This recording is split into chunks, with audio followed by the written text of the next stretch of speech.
Good morning. আশা করছি সবাই ভালোই আছেন। আমাদের গল্পগুলোর আরও একটি নতুন ব্লগে আপনাদেরকে স্বাগত। আজ কিন্তু তাপমাত্রা বেশ উপরে, ঘড়িতে সকাল 6টা এখন, তবুও এতটা গরম লাগছে, মনে হচ্ছে কতটা বেলা হয়ে গেছে। এই প্রচণ্ড গরমেও কিন্তু সংসারের কাজ থেকে আমাদের মুক্তি নেই। সকাল থেকে রাত পর্যন্ত প্রত্যেকটা সংসারের কাজ আমাদেরকে সময় অনুযায়ী করতেই হবে। তবে কি বলুন তো, আমার মধ্যে একটা পজিটিভিটি সবসময় থাকে, যে কারণে সংসারের কাজগুলো আমার কাছে কোনো সময় একঘেয়েও মনে হয় না, আর কোনো সময় কাজ করতে করতেই আমি কিন্তু ক্লান্তও হয়ে পড়ি না। আর এই পজিটিভিটি তখনই আসে যখন আপনি সংসারটাকে ভালোবাসবেন। আর সংসারের কাজের প্রতি ভালোবাসা তখনই থাকে যখন আপনার সংসারটা সুন্দরভাবে সাজানো গোছানো, চারিদিকটা পরিষ্কার পরিচ্ছন্ন থাকে। তবে দেখবেন অটোমেটিক্যালি সংসারের কাজগুলোর প্রতি ভালোবাসা থেকেই যায়। একটা সময় সংসারের এই কাজগুলো আমার কাছেও বড্ড একঘেয়ে মনে হতো, আর সংসারের কাজগুলোর প্রতি ভালোবাসা কিন্তু একদমই ছিল না। কিন্তু এখন আমার সংসারের প্রতি ভালোবাসা কিভাবে হলো, আর কেন আমি এত পজিটিভিটি নিয়ে কাজ করতে পারি, তার কি কারণ সেটা আপনাদের সাথে একটু বলি। আমাদের এই যে উপরতলার যে সংসারটা, এই সংসারের A to Z, মানে একোনা থেকে ওকোনা কি কোথায় কি থাকবে, সমস্তটাই কিন্তু আমার নিজের হাতে করা, এবং সমস্তটাই কিন্তু আমার মনের মতন করে সাজানো। মানে এই উপরের যে সংসারটা, সবটাই কিন্তু আমার মনের মতন করে সাজানো। আমি নিজের হাতে এই সংসারটাকে তৈরি করেছি বলতে পারেন। এই জন্যই আমার সংসারের প্রতি এত ভালোবাসা এসেছে। আমাদের এই উপরের ঘরগুলো যা করা হয়েছে সব কিন্তু আমার ইচ্ছাই করা হয়েছে, মানে আমি যেভাবে বলেছি সেভাবেই হয়েছে। সাথে কোথায় কোন ফার্নিচারটা রাখবো, কোথায় কিভাবে সাজাবো, সেটাও কিন্তু সম্পূর্ণ আমার ইচ্ছা মতো হয়েছে। মানে আমি পুরোটাই নিজের হাতে নিজের মতন করে সাজিয়েছি এই সংসারটাকে। এই জন্যই আমার এই উপরের সংসারটার প্রতি এত ভালোবাসা। যখন দেখবেন একটা সংসারে আপনি স্বাধীন, মানে সেই সংসারে আপনি ছাড়া আর কেউ নেই, মানে সেই সংসারটাকে আপনাকেই সাজাতে হবে নিজের হাতে, তখন দেখবেন ওই সংসারটাকে আপনি অটোমেটিক্যালি ভালোবাসবেন। এই সংসারটা আমার মনের মতন করে সাজানো, তাই এই সংসারটার প্রত্যেকটা কাজ, প্রত্যেকটা জিনিস আমার ভীষণ পছন্দের, এবং এই সংসারটার প্রতি রয়েছে আমার অফুরন্ত ভালোবাসা। তাই আমি কখনোই না সংসারটাকে অগোছালো এলোমেলো দেখতেই পারি না, ভীষণ বিরক্ত লাগে। আর প্রত্যেক দিন সকালবেলা আমি একটু আধটু ডাস্টিং করে নিই, আপনাদের সাথে বলি, তাতে করে আমার ভীষণ সুবিধা হয়। যেখানেই একটুখানি ঝুল ময়লা দেখি সেখানেই একটু আমি পরিষ্কার করে নিই। তাতে করে যদি 5 মিনিট সময় আপনার বেশি লাগে ঘরটা ঝাড় দিতে, তাহলে কিন্তু পুরো মাসের কাজ আপনার কমে যাবে। মানে আপনি যদি প্রত্যেক মাসে একবার করে ঘর ভালো করে ক্লিনিং করেন, সেই কাজটা আপনাকে আর এক্সট্রা করে করতে হবে না, যদি এভাবে প্রত্যেক দিন 5 মিনিট বেশি আপনি সময় দেন। সকাল থেকেই এত পজিটিভিটি নিয়ে আমি কাজ করতে পারি কেন জানেন? কারণ এখানে যা কাজ করব তা আমার ইচ্ছা অনুযায়ী করব। এখানে কেউ বলার নেই এই কাজটা এখন করো বা এই কাজটা পরে করো, এরকম বলার কেউ নেই। আমি যখন করব তখনই করতে পারবো, বা আমার সুবিধা মতন করব। সেই জন্য এত পজিটিভিটি আসে। যখন দেখবেন আপনি একটা সংসারে স্বাধীন আছেন, তখনই কিন্তু আপনি সংসারের কাজগুলোকে ভালোবাসতে পারবেন। কিন্তু যেখানে আপনি সংসারে পরাধীন, আপনাকে অন্যের মনের মতন করে কাজগুলো করতে হয়, সেখানে কিন্তু আপনার সংসারের কাজগুলোর প্রতি ভালোবাসা তো থাকবেই না, আর এই যে পজিটিভিটি সেটাও কিন্তু আসবে না। আমি জানি প্রত্যেকটা মেয়েই একটা নিজের সংসারের স্বপ্ন দেখে, আমিও দেখেছিলাম, আর সেই স্বপ্নটা পূরণ হয়েছে।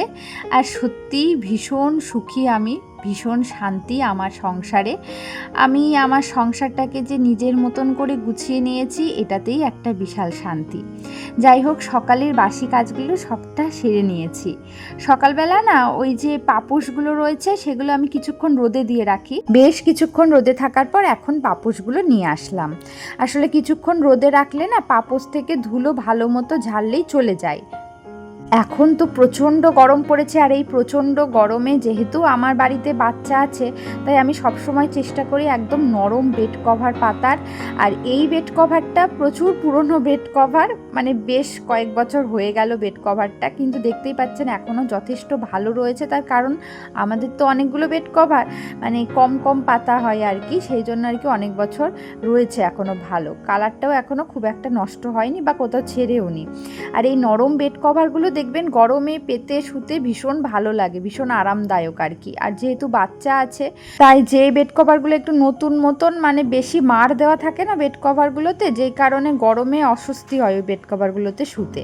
আর এটা ভীষণ সফট, একদম পিওর কটনের। তো ঘরটা এখন সকালবেলা মোটামুটি আমি গুছিয়ে নিলাম, বাকিটা আবার পরে গোছাবো, বিকেলের দিকে তো একবার গোছাতেই হয়। যাই হোক, এখন আমি রান্নাঘরে চলে যাব। আর আজকে এত গরম, তাও অনেক দিন চিকেন খাওয়া হয়নি বলে আমার বর চিকেন নিয়ে এসেছে। আমরা সেই মিছরির জন্মদিনে চিকেন খেয়েছিলাম বাড়িতে। এখন এত গরমের কারণেই কিন্তু বেশি স্পাইসি খাবার খাওয়া হচ্ছে না, চিকেন তো আমাদের বাড়িতে এখন কমই হয়। আর মিছরি যেহেতু চিকেনটা ভালো খেতে পারে না, তাই ওর জন্য বেশিরভাগ দিন মাছই রান্না করা হয়। তো অনেক দিন পর বাড়িতে আবার চিকেন হচ্ছে বলে বেশ ভালো করে রান্না করছি চিকেনটা। একটু গোটা গরম মশলা আমি কিন্তু সবসময় চিকেনে ফোড়ন দিই, তাতে করে বেশ একটা স্বাদ লাগে। সাথে আমি একটু জিরেও দিয়েছি, গোটা জিরে। তারপর ওই পেঁয়াজ কুচি দিয়ে দিয়েছি। তারপরে আমি মাংসগুলো না একটু ভালো করে ভেজে নেব পেঁয়াজের সাথে, তাতে করে দেখবেন মানে চিকেনের যে একটা আষ্টে গন্ধ থাকে সেটা চলে যায়, মানে একটু হালকা তেলের মধ্যে ভেজে নিলে।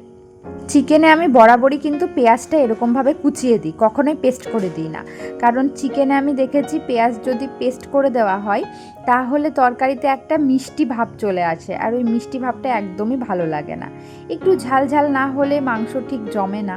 তো আমি এদিকে একটা মশলা করে নিয়েছি মিক্সিতে, সেটা আদা, রসুন, একটু লঙ্কা, আজকে পাকা লঙ্কা দিয়েছি কালারটা ভালো হওয়ার জন্য, আর সাথে ওই জিরে গুঁড়ো আর ধনে গুঁড়ো দিয়ে দিয়েছি। টমেটোটা আমি আর পেস্ট করে দিইনি, টমেটোটা আমি এমনি কেটেই দিয়ে দিয়েছি। আর আজকে ভাবছি যাতে একটু কালারটা ভালো হয় তার জন্য ঘরে এক প্যাকেট না কাশ্মীরি লঙ্কার গুঁড়ো রয়েছে, ওটাই দিয়ে দেব। আসলে ওই মিছরির জন্মদিনের সময় এটা আনা হয়েছিল রান্নার জন্য, কারণ অনুষ্ঠানে না একটু লঙ্কার গুঁড়ো না দিলে না ভালো লাগে না, কালারটা ঠিক আসে না, সেই কারণে ওটা কেনা হয়েছিল।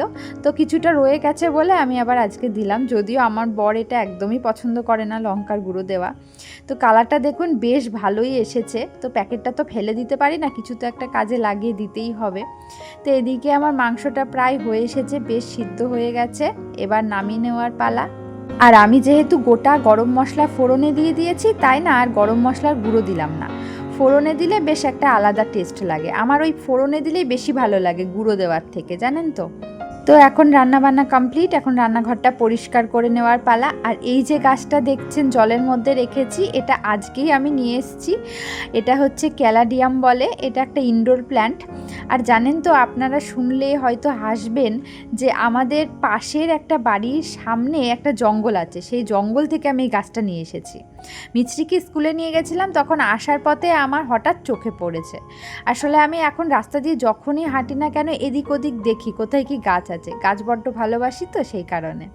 তো এই গাছটা আমার চোখে পড়লো, আর এটা আমি জানি একটা ইনডোর প্ল্যান্ট, আগে থেকেই জানতাম এটার নাম ক্যালাডিয়াম, যে কারণে অনেকেই এটা কিন্তু কিনে আর কি ঘরে রাখেন ইনডোর প্ল্যান্ট হিসাবে। তো আমি হচ্ছে কিনবো ভেবেছিলাম যে কয়েকদিন পরে একটা একটা করে ইনডোর প্ল্যান্ট আমি কিনছি, একবারে তো সম্ভব হচ্ছে না, তো কয়েকদিন পরে কিনবো। কিন্তু আমি জঙ্গলে পেয়ে গেলাম গাছটা, তাই আমি সত্যি তুলে নিয়ে আসলাম। আর এটা কিনতে গেলেও তো কিছুটা টাকা খরচ হতো, তো অনেকেই দেখি কিনে ঘরে রেখে দেন, বেশ ভালো লাগে দেখতে। তবে এগুলোকে কচু পাতার মতোই দেখতে হয়। আর আমার বরকে দেখালাম, আমার বর তো বলছে এটা তো কচু পাতা, এটা কচু গাছ। আমি বললাম না না, এটা কচু গাছ না, এটা ইনডোর প্ল্যান্ট, তুমি ভালো করে দেখো। তো ও দেখে টেকে বললো হ্যাঁ ঠিকই, কিন্তু এগুলো একটা কচুরি প্রজাতি, জানেন তো এই ক্যালাডিয়ামগুলো। তো যাই হোক, এখন আপাতত ওই জলের মধ্যে রেখে দিয়েছি, এরপরে আবার যখন টব কিনবো তখন হয়তো টবে দিতে পারি। আর আমার ঘরের চারপাশটা সবুজ হয়ে থাকবে, এটা দেখতে ভীষণ ভালো লাগে। আর গাছ আমাদেরকে ভীষণ পজিটিভিটি দেয়, সবসময় মনে রাখবেন, চারপাশে যদি আপনি সবসময় সবুজ দেখেন আপনার মধ্যে একটা কিন্তু আলাদাই পজিটিভিটি আসবে। আর এই পজিটিভিটিগুলো আমি এইগুলো থেকেই পাই, জানেন তো, যে কারণে সকাল থেকে এত কাজ করি তাও কিন্তু ক্লান্ত হই না, আমি ভিতরে একটা পজিটিভনেস থাকেই সব সময়। এখন বিকেল হয়ে গেছে, বিকেল বলতে প্রায় সন্ধে, আকাশে ভীষণ মেঘ করেছে, তাই ভাবলাম যে কারেন্ট হয়তো চলে যাবে, তার আগেই আমি যে সমস্ত জামা কাপড়গুলো আজকে কাচাকাচি করেছি সেগুলো একটু গুছিয়ে নিই, কারণ প্রচুর জামা কাপড় গোছাতেও সময় লাগবে। আর এই সময়টা আমি একটু ফ্রি হই, মানে মিছরি ওই ঘুরতে যাই আর কি একটু, তো সেই জন্য এই সময়টাতে আমি এই ঘর গোছানোর কাজগুলো কমপ্লিট করি। সকালবেলা কিছুটা গোছাই, যেহেতু বাচ্চা বাড়িতে রয়েছে তাই একবার ঘর গোছালে হয় না, আমাকে দিনের মধ্যে অন্তত 2 থেকে 3 বার ঘর গোছাতেই হয়। অন্ততপক্ষে 2বার তো গোছাতেই হয়, সকালে আর বিকালে একবার। তো সকালে তো ঘর তো গুছিয়েছি, এখন এই জামা কাপড়গুলো গোছাচ্ছি। আর আমার এই যে নিজের সংসারে আমি যে স্বাধীনভাবে কাজটা করতে পারি, মানে যখন সময় পাই তখনই করি, যেই কাজটা যখন সময় পাই সেটাই তখন করতে পারি, এটাই হচ্ছে বড় কথা। কারণ একটা বাচ্চা নিয়ে যখন তখন সব কাজ করা যায় না, তাই আমি একটা শিডিউল করে রেখেছি কখন কোন কাজটা করব। আর আমি বরাবরই না কারোর ওই হুকুম মতন কাজ করতে একদম পছন্দ করি না, মানে এই কাজটা এখনই করতে হবে, এখনই করো, এটা আমার অপছন্দের আর কি, ভালো লাগে না। যেটা আমার যখন করতে ভালো লাগবে সেটা আমি তখনই করি, বা যখন সময় হয় আমার যে কাজটা করার তখনই করি। এটাতেই হচ্ছে সংসারের প্রতি ভালোবাসা আসে। কারণ জোর করে কোনো কাজ যদি করা হয় তাহলে সংসারের প্রতি ভালোবাসা, সংসারের কাজের প্রতি ভালোবাসা কিন্তু আসে না। এই কারণেই এখন আমার সংসারের কাজের প্রতি এত ভালোবাসা।